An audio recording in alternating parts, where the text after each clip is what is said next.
Introducción. En julio de 2010, una preciosa tarde de verano en Nueva York, mi esposa Kerel y yo íbamos por la arbolada carretera de Taconic Park hacia el Instituto Omega, un rústico centro de retiro donde damos un curso intensivo sobre regresiones a vidas pasadas. El curso nos encanta. Cada día suceden hechos increíbles, una y otra vez. Los participantes no solo recuerdan vidas anteriores, sino que tienen también asombrosas experiencias espirituales o curativas, descubren almas gemelas, reciben mensajes de seres queridos fallecidos, acceden a sabiduría y conocimiento profundos o se encuentran con algún otro episodio místico o maravilloso. A lo largo de los años, Kerel y yo hemos presenciado estos sucesos transformadores en los cursos y talleres, y nos sentimos bienaventurados por haber sido capaces de facilitarlos y observarlos. A menudo no sabemos que en el taller acaba de producirse una experiencia especialmente intensa. Quizá la persona necesite tiempo para procesarla, y nos enteraremos de la misma por una carta o un email posterior. En ese momento, en la carretera veteada de luz, suena el BlackBerry de Kerel con un email que describe alguna de estas maravillosas curaciones del taller, un mensaje transmisor de una sabiduría antigua que, sin embargo, nos llega a través de esta tecnología moderna. La sincronización es perfecta, pues estábamos a punto de volver a entrar precisamente en el sitio donde habíamos observado tantos sucesos similares. Nunca sabemos qué acontecimientos y cambios increíbles ocurrirán, solo que ocurren. Kerel se vuelve hacia mí y me mira, sensata y comedida, a veces se producen milagros. Es verdad, se producen a veces. Los milagros pueden ser grandes y afectar al grupo entero. O pequeños y silenciosos. Con independencia de su alcance, la transformación es permanente. Las relaciones se arreglan. Las almas reciben sustento.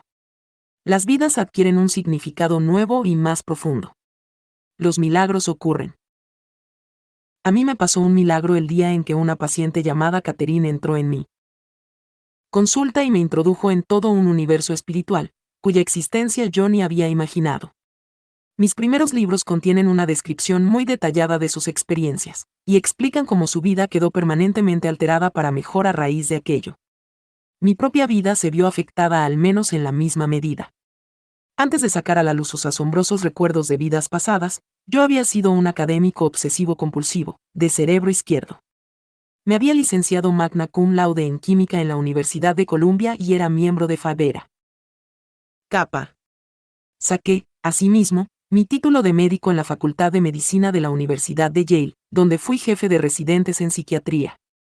Totalmente escéptico respecto a campos no científicos, como la parapsicología o la reencarnación, fui director de un prestigioso departamento de psiquiatría en el Centro Médico Mount Sinai, en Miami, y había escrito más de 40 artículos científicos y capítulos de libros correspondientes a los ámbitos de la psicofarmacología, la química cerebral o la enfermedad de Alzheimer. Catherine volvió mi escepticismo y mi vida del revés. Aunque han pasado más de 30 años desde ese día, aún recuerdo la primera vez que ella cruzó la frontera invisible de su vida actual y entró en el terreno de sus otras vidas. Se encontraba en un estado profundamente relajado, con los párpados ligeramente cerrados pero concentrada al máximo. Hay grandes olas derribando árboles, susurró con voz ronca mientras describía. Una escena antigua. No es posible correr a ningún sitio. Hace frío, el agua está fría. Tengo que salvar a mi bebé, pero no puedo, solo lo agarro con fuerza. Me ahogo, el agua me asfixia. No puedo respirar, no puedo tragar agua salada. Me arrancan el bebé de las manos. Se le había tensado el cuerpo, tenía la respiración acelerada. De repente, la respiración y el cuerpo se relajaron por completo. Veo una nube, tengo el bebé conmigo. Hay otros del pueblo. Veo a mi hermano. Para debilitarse, mi escepticismo necesitaba más tiempo, pero el proceso se había iniciado. Los graves síntomas de Catherine comenzaron a desaparecer a medida que fue recordando más escenas de esa y otras vidas anteriores.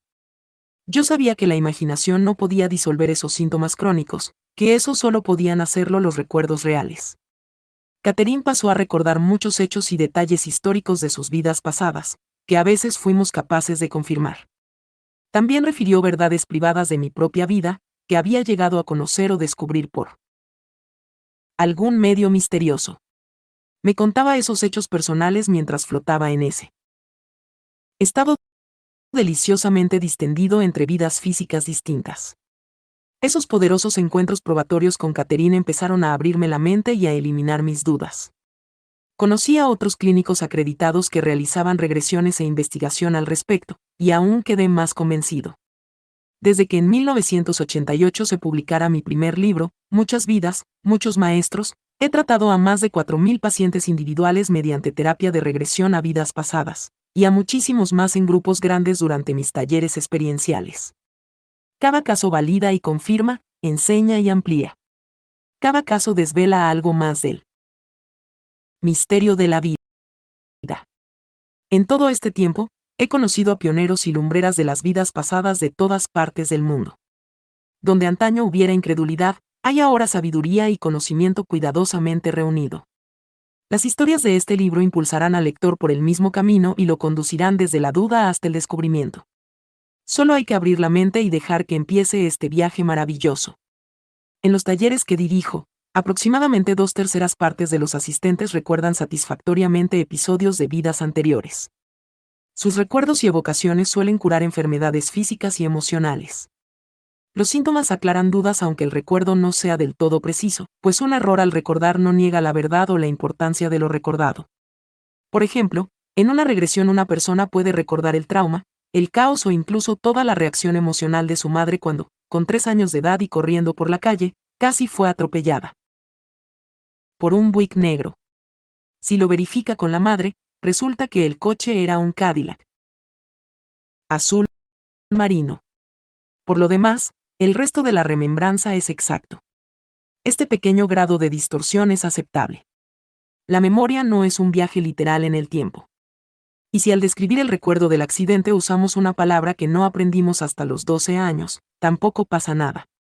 La mente que observa y describe es la conciencia actual, no el cerebro a los 3 años. En realidad, nunca nos metemos en una máquina del tiempo. La hipnosis es la herramienta que utilizo yo para ayudar a la gente a recordar esos episodios de la infancia y otras cosas. Muchos de mis pacientes y de los individuos que he atendido en los talleres son capaces de recordar hechos no solo de su edad temprana, sino también de cuando se hallaban en el útero de su madre, de ese estado místico entre vidas y de vidas pasadas. A lo largo de los años he conocido personas cuyas ideas preconcebidas sobre la terapia de regresión a vidas pasadas las han empujado a rechazar el concepto de plano. Sostienen que los recuerdos están distorsionados o son imprecisos, como he señalado antes, o que sus efectos terapéuticos se pueden atribuir a las meras ilusiones, o que todos los individuos que experimentan una regresión se identifican erróneamente a sí mismos con una figura histórica famosa del pasado. Estos críticos se hacen oír, pero están mal informados. El libro incluye numerosas historias de personas que han tenido o llevado a cabo sus propias regresiones, y en conjunto presentan un catálogo increíblemente diverso de experiencias que pone definitivamente en entredicho tales suposiciones. Sus páginas contienen más evocaciones de pobres y campesinos que de personajes importantes. La imaginación o la fantasía no curan afecciones físicas o mentales muy consolidadas, pero el libro abunda en ejemplos de cómo el recuerdo de vidas pasadas sí lo consigue, y ni el paciente ni el terapeuta necesitan siquiera creer en este concepto para que se produzca la curación, como nos pasaba al principio a mí y a Catherine. Las historias de este libro, como un microcosmos de todo el ámbito de la terapia de la regresión, ilustran una amplísima variedad de vidas pasadas, aunque también señalan una y otra vez los elementos comunes fundamentales del viaje y la evolución de nuestra alma. Abrir la mente a sus verdades, que somos seres eternos e inmortales que hemos vivido antes y viviremos otra vez, que somos uno, y que estamos aquí en la tierra para aprender lecciones de amor y compasión, es, recurriendo a una cita conocida, un paso importante para el hombre y un salto gigantesco para la humanidad. Cada vez que los pacientes y participantes en talleres logran recordar una de sus vidas pasadas, se abre una avenida que conduce directamente a la sabiduría divina y al bienestar físico o emocional. La conciencia de que tenemos múltiples vidas, separadas por paréntesis espirituales en el otro lado, ayuda a disolver el miedo a la muerte y a llevar más paz y dicha al momento presente. A veces, la mera evocación de traumas en vidas pasadas desemboca en percepciones y curaciones increíbles. Esta es la vía rápida. Quienes no han tenido ningún recuerdo de vidas pasadas pueden llegar a comprender y a tener una perspectiva mejorada presenciando o leyendo sobre las experiencias de otros. Una identificación empática puede ser un poderoso estímulo transformador. Esta es una ruta alternativa, en la que la dirección del progreso es más importante que la velocidad. A la larga, alcanzaremos un estado de conciencia iluminada. La reencarnación, el concepto de que todos hemos vivido otras vidas, es la puerta de entrada a un nivel superior de conocimiento. Catherine me la abrió a mí, y yo después la he mantenido abierta para muchos más. No obstante, hay muchas puertas. Ciertas personas han accedido a las esferas superiores mediante experiencias cercanas a la muerte, a través de encuentros místicos o gracias a la meditación. Otras han experimentado una percepción súbita, o momento, ajá. Todas las puertas llevan al mismo sitio, un reconocimiento trascendente de que nuestra verdadera naturaleza no es física sino espiritual. Suele haber una conciencia simultánea de que todos estamos interconectados y de que, de algún modo, somos manifestaciones de una energía. Paolo Coelho ha escrito lo siguiente: la vida es el tren, no la estación. En el viaje de ida y vuelta del alma a un estado de sabiduría y amor infinitos, un viaje lleno de misterios y milagros, descansamos, nos recuperamos y reflexionamos en las estaciones, entre distintas vidas, hasta el momento de subir de nuevo a bordo, otro tren, otro cuerpo. Solo hay una casa y al final, tarde o temprano, todos regresamos allí. Es la sede de la felicidad. Este libro nos ayudará a encontrar las orillas. El tesoro del libro reside en las historias cuidadosamente cultivadas y cosechadas por lectores y participantes en talleres durante los últimos 23 años. Compartidas aquí, las experiencias subyacen a todo aquello sobre lo que he escrito y dado clases y lo honran. En miles de voces, estas historias validan no solo los fenómenos de las regresiones a vidas pasadas, sino la totalidad del universo psicoespiritual. Leeremos sobre almas y almas gemelas, sobre la vida después de la muerte, sobre vidas presentes completamente transformadas por encuentros con el pasado. Las historias tienen en común el modo en que la mente y el cuerpo se pueden curar de manera profunda y permanente. Explican cómo la pena se puede transformar en consuelo y esperanza, y cómo el mundo espiritual impregna y enriquece nuestro mundo físico en todo momento. Estas historias están llenas de sabiduría, amor y conocimiento profundo. Son divertidas y serias, breves y extensas, pero siempre sensatas e instructivas. Extraídas de todas partes, las experiencias compartidas ayudarán a muchos miles de almas que avanzan por la vida a duras penas. Ayudar a los demás a sanar, a entender y a hacer progresos por su camino espiritual es el deber más noble del espíritu. Leer las historias y las reflexiones de este libro es como experimentar 100 regresiones indirectas. Ciertas resonancias intensas de recuerdos latentes de vidas pasadas del lector estimulan el subconsciente y suscitan una conciencia mayor. La mente más profunda descubre nuevas posibilidades de curación física y emocional. Una comprensión de nuestra naturaleza superior, que somos el alma, no el cuerpo o el cerebro, da lugar a profundos cambios en los valores y las aspiraciones esenciales. Y entonces comienza la transformación más importante. Se despierta la conciencia, que abre sus ojos divinos pero aletargados y distingue su camino espiritual. Las historias seleccionadas para este libro no se limitan a describir estas discretas llamadas de aviso, las efectúan. Leerlas equivale a experimentar un cambio de manera inefable pero indeleble.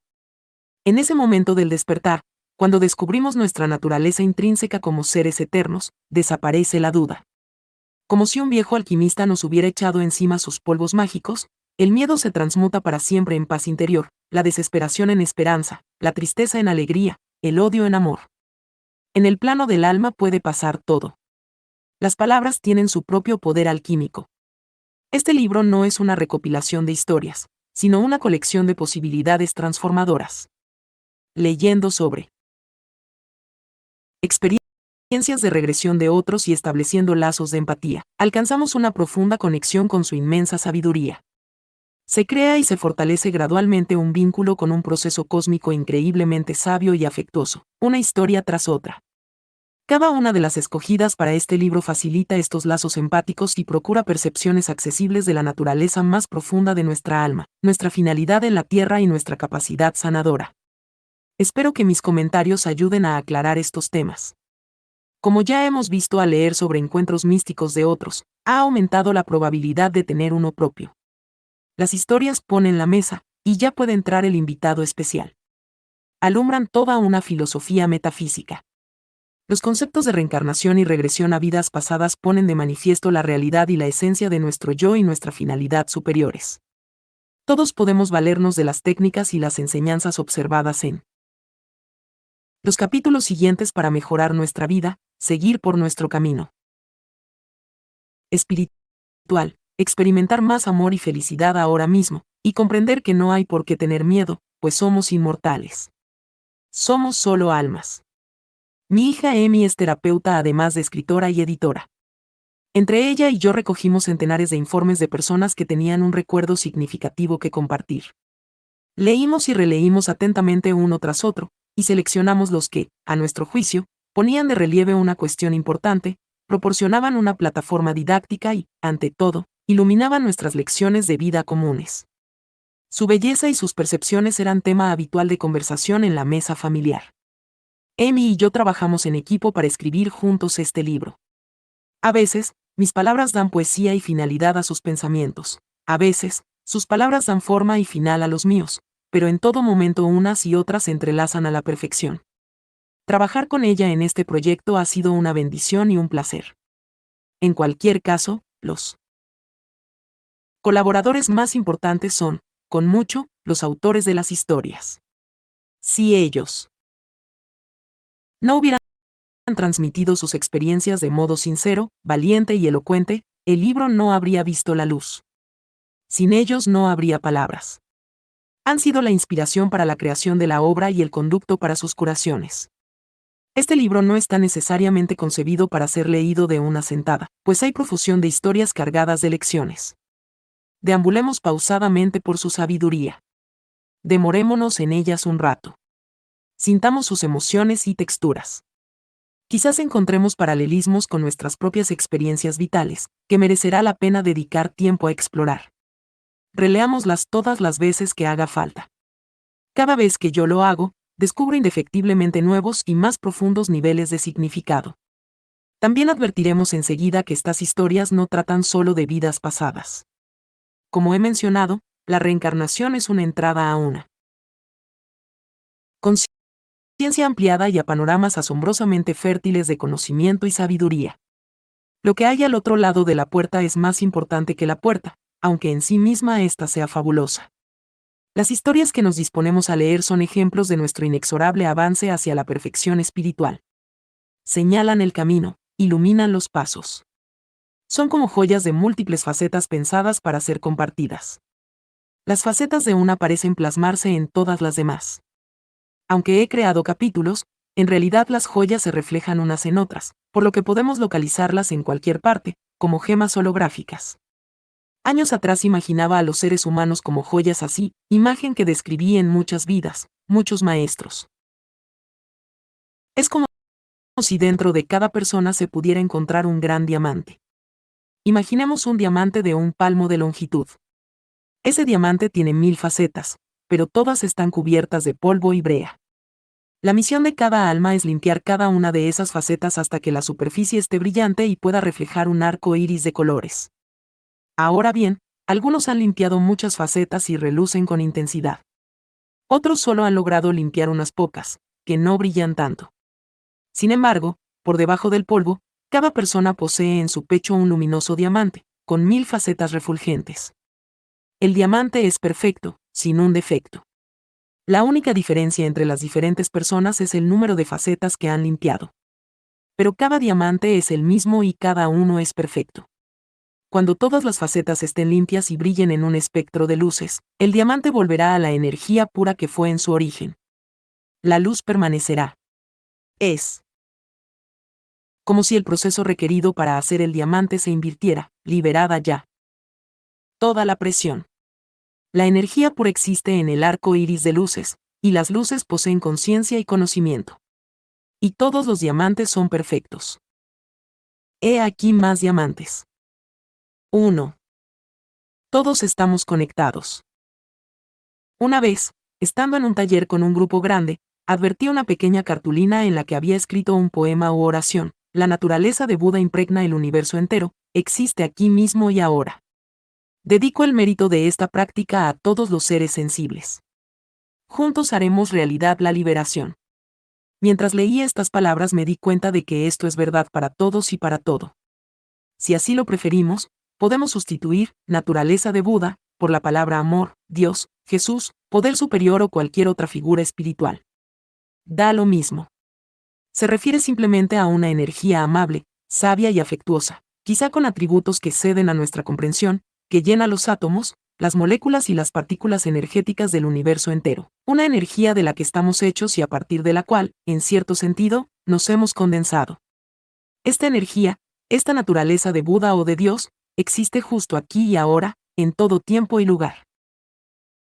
Podemos dedicar la práctica de la vida cotidiana a lograr, de una manera compasiva, la mejora de todos los seres sensibles, esto es, de todas las cosas que tienen conciencia. Juntos, pues estamos todos conectados, podemos hacer realidad la liberación, que es libertad respecto al proceso de nacimiento y muerte y renacimiento, para así licenciarnos en la escuela que denominamos tierra. La palabra juntos, esta simple palabra, es crucial. En la formación y reunión del grupo hay una energía sagrada. Como ilustran las historias de este capítulo, no es casualidad ni coincidencia que ciertas personas concretas se junten en un momento determinado para una finalidad colectiva. Algunos de los autores de estas historias son capaces de descubrir los intrincados e infinitos hilos que nos unen. Otros que se llaman a sí mismos, desconocidos, averiguan que han estado íntimamente vinculados a lo largo de su vida. No son desconocidos. No hay separación. Nadie está solo. Por ejemplo, cualquier grupo particular de personas que estén asistiendo a uno de mis talleres no es realmente aleatorio. Ya estaban conectadas entre sí antes incluso de reunirse, empujadas por cierta fuerza coordinadora superior. Es como si un imán cósmico atrajera a esas almas específicas que son necesarias para ese taller.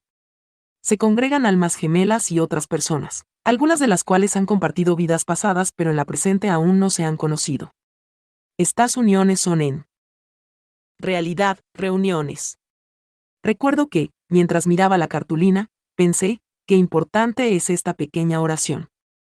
Entonces, mientras seguía dando el curso, con las palabras de esa oración repicando todavía en mi cabeza, comprendí que las 130 personas que estaban en el curso habían acudido no solo movidas por sus propios fines o para experimentar una vida pasada. ¿Y si Dios o un poder superior hubiera juntado a esas 130 personas para curar a 3 o 4? ¿Y si la intención fuera, bueno, que estas 130 personas y su energía única sanen a esas 3 o 4 de su grupo que lo necesitan? Vaya privilegio, vaya honor y vaya bendición estar incluido entre las 130. Esto planteaba una perspectiva diferente, a mí y a todo el grupo. Nos dimos cuenta de que los milagros se producían. Solo teníamos que abrir los ojos. El tejido de la conexión. En 1993, recibí muchas vidas, muchos maestros de manos de un desconocido que no sabían nada de mí, pero me dijo que era, para mí. Aquello hizo que toda mi vida anterior por fin tuviera sentido, no tanto mi experiencia con vidas pasadas como ciertos conflictos personales que tenía yo con la percepción común de la pena. Por primera vez en mi vida no pasaba nada si no me sentía totalmente hundida por la pérdida cuando fallecía alguien. Se suscitó en mí la idea de que si podía trabajar con usted y aprender de usted, sería capaz de ayudar a otros a cambiar su perspectiva, desde el dolor a la conexión. Más de 10 años después, mi esposo, un policía de carretera de California, cayó muerto en una persecución. Al cabo de 2 años, le vi a usted en el programa de Oprah Winfrey, y tuve la misma sensación. Con el curso de formación de Julio en Omega a solo unas semanas vista, lo reservé todo en cuestión de minutos. Fue coser y cantar. Tras llegar a Omega, mi conciencia psíquica estaba completamente abierta.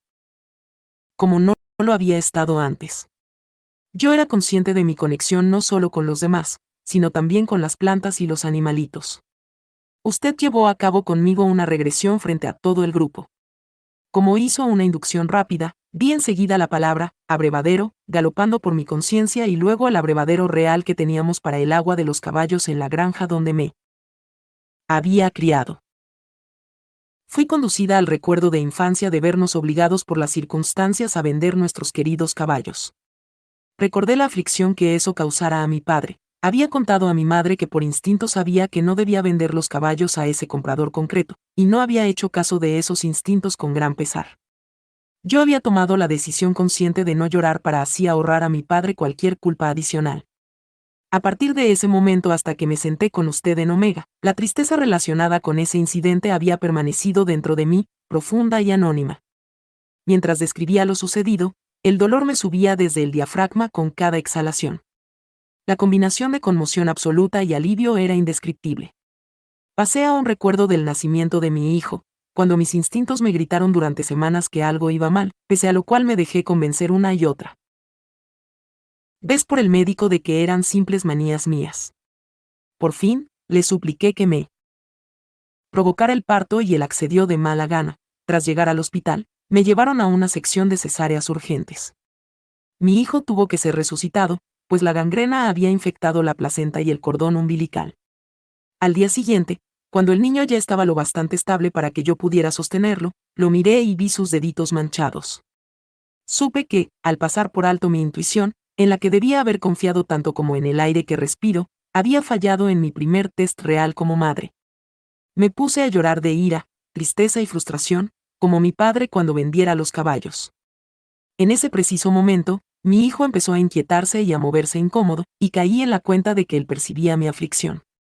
Preocupada por si le provocaba un dolor adicional, dejé de llorar y me olvidé por completo de la culpa hasta transcurridos esos 14 años, durante mi sesión. Liberé el dolor extremo que había estado albergando de manera del todo inconsciente. Por fin aliviada, me sentí como si del pecho se me hubiera desprendido literalmente todo el peso del mundo. Luego llegué a ser consciente de la presencia de mis guías, y me invadió el familiar sentido de paz y pertenencia. Me hicieron ver que yo era parte de ellos, igual que ellos eran parte de mí, y cuando le sentí a usted a mi lado derecho comprendí que también usted formaba parte de ese equipo. Me preguntó usted si mi esposo estaba ahí. Buscando la respuesta, lo sentí a mi izquierda, y volví la cabeza como para traerlo más claramente a mi conciencia.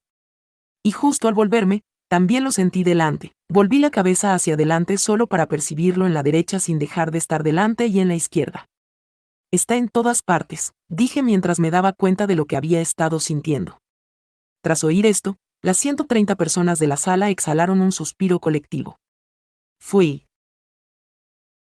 consciente de la energía que, en forma de hilos azules, había estado conectándome con cada persona de la sala desde las presentaciones de la noche anterior, extendiendo mi diafragma al suyo de forma individual.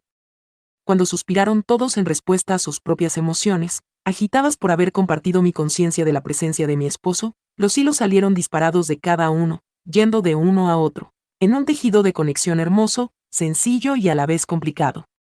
Fui consciente de que todo lo que hiciera yo en lo sucesivo afectaría a los demás, y de que todo lo que hiciesen ellos les afectaría también recíprocamente.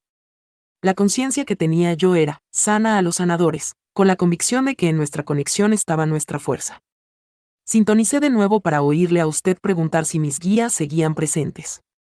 Yo respondí que estaban presentes y siempre lo están, y añadí, somos un equipo y tenemos una finalidad. Usted me preguntó cuál era esa finalidad, y yo empecé a ver infinitos destellos de escenas, solo destellos, pero acompañada cada una de emociones y detalles.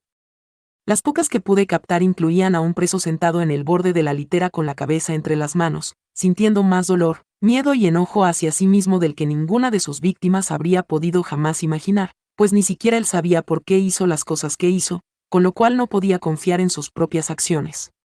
Una madre sosteniendo a su hijo, ambos muriéndose de hambre. La madre asfixiándose en su propia pena, sabiendo que el niño moriría de desnutrición antes que ella, temiendo que muriese creyendo que su madre era egoísta por no haberse muerto antes. De todos esos destellos solo pude articular verbalmente, el dolor, tanto dolor, mientras lloraba con tal desconsuelo que me sentía como si fuera a romperme en pedazos. Todo el dolor viene del miedo, los malentendidos, el temor a ser temido, dije. Sabía que, respondiendo a su pregunta, la finalidad era reducir el dolor.